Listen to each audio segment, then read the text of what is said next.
Վարչապետ Նիկոլ Փաշինյանը շնորհավորական ուղերձ է հղել Մեծ Բրիտանիայի եւ Հյուսիսային Իռլանդիայի Միացյալ Թագավորության վարչապետ Սըր Քիր Սթարմերին ազգային տոնի թագավոր Չարլզ III-ի ծննդյան օրվա առիթով այս մասին հաղորդագրություն է տարածել վարչապետի աշխատակազմը։ Շնորհավորական ուղերձում նշված է. Ջերմորեն շնորհավորում եմ ձեզ եւ Միացյալ Թագավորության բարեկամ ժողովրդին ազգային տոնի թագավոր Չարլզ III-ի ծննդյան օրվա կապակցությամբ։ Գոհունակությամբ եմ ընդգծում, որ Հայաստանի եւ Միացյալ Թագավորության միջև հարաբերությունները շարունակում են դինամիկ զարգանալ հիմնված ժողովրդավարության, իրավունքի գերակայության եւ մարդու իրավունքների պաշտպանության հիմնարար սկզբունքների վրա։ Այս համատեքստում հատկապես կարևորում եմ Միացյալ Թագավորության աջակցությունը Հայաստանում ընթացող ժողովրդավարական բարեփոխումներին։ Հայաստանի կառավարությունը հանձնառու է խորացնելու գործընկերային կապերը եւ ամրապնդելու երկկողմ համագործակցությունը, առաջնորդվելով Հայաստան-Միացյալ Թագավորություն ռազմավարական երկխոսության ոգով, իշահ մեր երկրների եւ ժողովուրդների։ Մաղթում եմ ձեր գերազանցությանը քաջառողջություն, իսկ Միացյալ Թագավորության բարեկամ ժողովրդին բարեկեցություն եւ խաղաղություն։ Արտաքին գործերի նախարար Արարատ Միրզոյանը տեղեկացրել է, որ հեռախոսազրույց է ունեցել իրանցի գործընկերոջ Աբբաս Արաղչիի հետ։ Քննարկեցինք վերջին զարգացումները, մտքեր փոխանակեցինք առկա իրավիճակի շուրջ։ Հայաստանի արտահայտած դիրքորոշմանը համապատասխան ընդգծեցի տարածաշրջանում ռիսկերը կառավարելու եւ էսկալացիայից խուսափելու կարեւորությունը։ Շարունակում ենք սերտ կապի մեջ լինել։ X-ի իր էջում գրել է Հայաստանի արտգործնախարարը։ Հայաստանի հարավային մասում ռադիոակտիվ ֆոնի փոփոխություններ չեն նկատվում, հայտնել են միջուկային եւ ռադիացիոն անվտանգության գիտատեխնիկական կենտրոնից։ Իրանական միջուկային օբյեկտների ռմբակոծությունից հետո կենտրոնի մասնագետները շտաբ մեկնել են Սյունիք, Մեղրիում, Ագարակում, Քաջարանում դոզիմետրիկ չափումներ կատարելու համար։ Այս պահին Հայաստանի հարավային շրջաններում բնական ռադիոակտիվ ֆոնի փոփոխություններ չեն գրանցվել, սակայն կենտրոնը շարունակում է վերահսկել իրավիճակը, հաղորդել են կենտրոնից։ Ամեն տարի հունիսի 14-ին աշխարհը նշում է արյան դոնորի համաշխարհային օրը, հանրությանը մեկ անգամ եւս հիշեցնելու արյան դոնորության կարեւորության մասին, շնորհակալություն հայտնելու մշտական դոնորներին եւ այն մարդկանց, ովքեր իրենց արյունը անվարձահատույց եւ անշահախնդիր նվիրում են փրկելով կյանքեր։ Արյան պաշարների առկայությունը առողջապահության համակարգի անվտանգության առանցքային բաղադրիչներից է, իսկ արյան դոնոր լինելը քաղաքացիական բարձր գիտակցության ու մարդասիրության բառ դրսևորում։ Տարեստարի նկատվում է անհատույց դոնորների բացարձակ թվի աճ։ 2024 թվականի ընթացքում Հայաստանում իրականացվել է 23600 արյունատվություն, որից 10.6% անհատույց։ Սակայն պետք է հիշել, արյան կարիք մշտապես կա ամեն օր։ Դոնորությունը յուրաքանչյուր առողջ մարդու ներդրումն է ուրիշի կյանքի համար։ Հիշեցնենք, որ այսօր Յոլյանի արյունաբանության եւ ուռուցքաբանության կենտրոնում եւ կենտրոնի արյան բանկի 5 մարզային բաժանմունքներում առավոտից մեկնարկել է արյուն նվիրելու նախաձեռնությունը, որն ուղղված է արյան անհատույց դոնորության մշակույթի զարգացմանը, տեղեկացնում են առողջապահության նախարարությունից։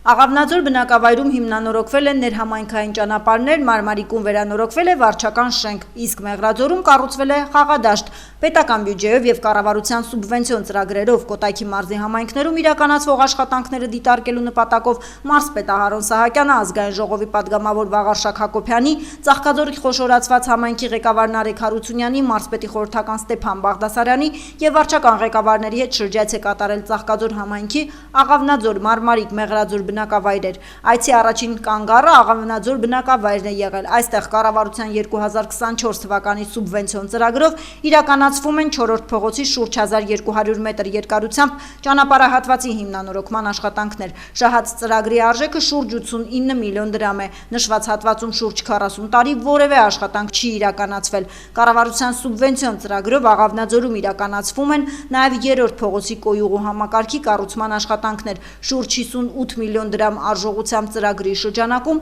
կառավարություն համայնք 65-35% համաֆինանսավորմամբ կառուցվում է շուրջ 1600 մետր երկարությամբ կոյուղու համակարգ, որը սպասարկելու է 80 տնտեսություն։ Հաջորդիվ այցելել են Մարմարիկ բնակավայր։ Այստեղ շուտով կառավարության 2025 թվականի սուբվենցիոն ծրագրով կմեկնարկեն բնակավայր մտնող ներհամայնքային ճանապարհահատվածի հիմնանորոգման աշխատանքները։ Ծրագիրն արդեն հաստատված է, մրցույթը հայտարարված։ Նախատեսվում է իրականացնել 1950 մետր երկարությամբ ճանապարհահատվածի կապիտալ ասֆալտապատում, կառավարություն համայնք 50-50% համաֆինանսավորմամբ։ Մարմարիկում համայնքային բյուջեով կատարվել են նաև վարչական շենքի վերանորոգման աշխատանքներ, որտեղ անվճար հիմունքներով գործելու են տարբեր խմբակներ։ Մարզի ղեկավարը առաջարկել է առաջին հարկի ընդարձակ դահլիճը ևս որևէ ծրագրով վերանորոգել ու ծառայեցնել որպես մարզադահլիճ։ Այն է ապես կազդի բնակավայրում երիտասարդական կյանքի աշխուժացմանն ու սպորտի մասսայականացմանը։ Այցի շրջանակներում Ահարոն Սահակյանը ազգային ժողովի падգամավոր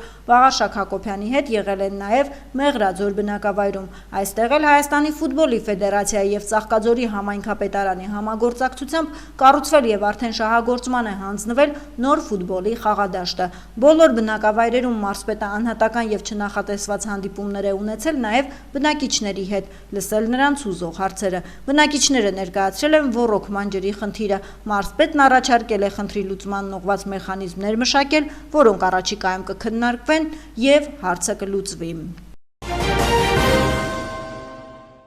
Իսրայելում Հայաստանի Հանրապետության դեսպանությունը հայտարարություն է տարածել հորդորելով Իսրայելի տարածքում գտնվող Հայաստանի քաղաքացիներին պահպանել զգոնություն եւ արտակարգ իրավիճակների դեպքում կապ հաստատել դեսպանության հետ։ Նկատի ունենալով Իսրայելի պետությունում ստեղծված իրավիճակը, Իսրայելում Հայաստանի Հանրապետության դեսպանությունը հորդորում է երկրի տարածքում գտնվող Հայաստանի քաղաքացիներին պահպանել զգոնություն, հետևել պաշտոնական ցուցումներին եւ արտակարգ իրավիճակների դեպքում կապ հաստատել դեսպանության հետ։ Ավելի վաղ նման հայտարարություններ տարածել Իրանում Հայաստանի Հանրապետության դեսպանությունը։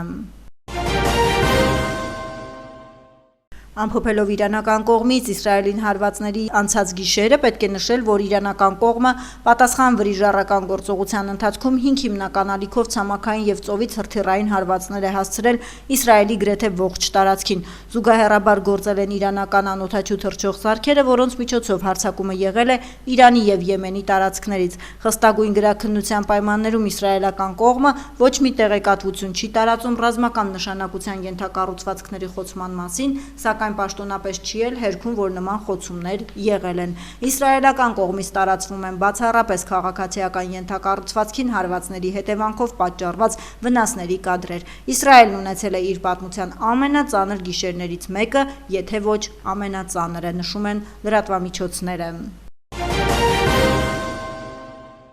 Թեհրանը անիմաստ է համարում շարունակել բանակցությունները Վաշինգտոնի հետ Իրանի միջուկային ծրագրի շուրջ։ Այս մասին հայտարարել է Իրանի արտաքին գործերի նախարարության խոսնակ Էսմայիլ Բաղային։ Դուք չեք կարող խոսել բանակցությունների մասին եւ միևնույն ժամանակ համակարգել գործողությունները, թույլ տալով հարձակվել Իրանի տարածքի վրա, նշել է նա։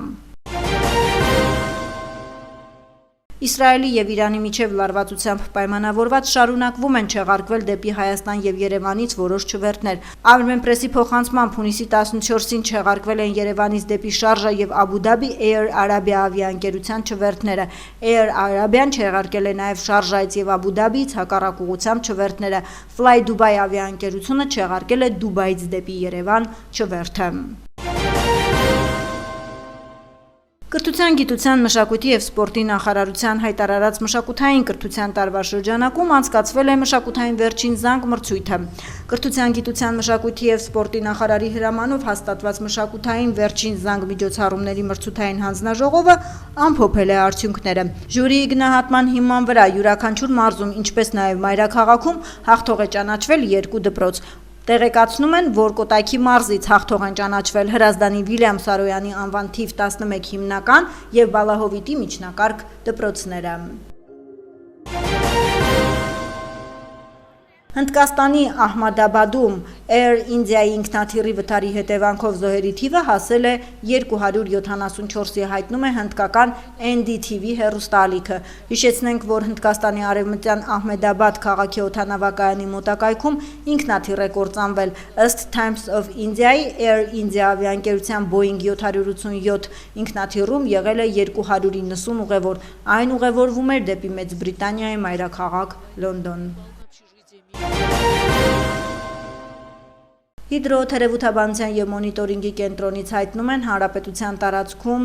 Հունիսի 15-ից 17-ի գիշերը կեսօրից հետո առանձին շրջաններում, հունիսի 18-ին կեսօրից հետո սպասվում է կարճատև անձրև եւ ամպրոպ։ Հնարավոր է նաեւ կարկուտ։ Հունիսի 18-ի գիշերը 19-ին սպասվում է առանց ստեղումների եղանակ։ Քամին հարավարևմտյան 2-ից 5 մետր վարկյան արագությամբ։ Ամպրոպի ժամանակ սպասվում է քամու ուժ գնացում 18-ից 22 մետր վարկյան արագությամբ։ Օդի ջերմաստիճանը հունիսի 14-ից 3-ը բարձրացել է եւս 1-ից 2 աստիճանով, իսկ հունիսի 15-ից 16-ին աստիճանաբար կնվազի 4-ից 7 աստիճանով։